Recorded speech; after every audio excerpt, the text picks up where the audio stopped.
నమస్తే మేడం. నా ముందుగా మీ పేరు, ఎక్కడి నుంచి వచ్చారు? మాది కానూరు నాగలక్ష్మి. నాగలక్ష్మి గారు. ఆ, ఓకే. సో, ధ్యానంలోకి ఎలా వచ్చారమ్మా? ధ్యానంలో ఎప్పటి నుంచి స్టార్ట్ చేశారు? జ్ఞానంలోకి వచ్చి 10 ఏళ్ళు అయిందండి. హ్మ్.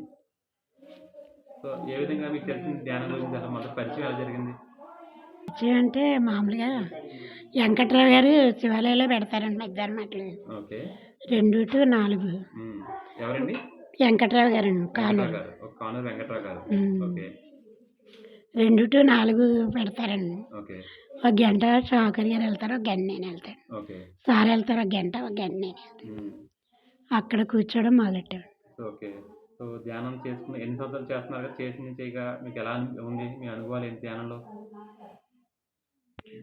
పిరమిడ్ కూడా కట్టారని విన్నాను. సో, అసలు పిరమిడ్ కట్టడానికి కారణం ఏంటి? పిరమిడ్ రాజమండ్రిలో వచ్చినప్పుడు పిరమిడ్ కడితే మంచిదే అన్నారు. ఓకే. అందుకని కట్టుకున్నామండి. కట్టుకున్నారు. ఓకే. పిరమిడ్‌లో మీరు పిరమిడ్ కట్టకముందు ఇంట్లో కూర్చొని ధ్యానం చేసేవారు. పిరమిడ్ కట్టిన తర్వాత ఆ డిఫరెన్స్ ఏమైనా గమనించారా?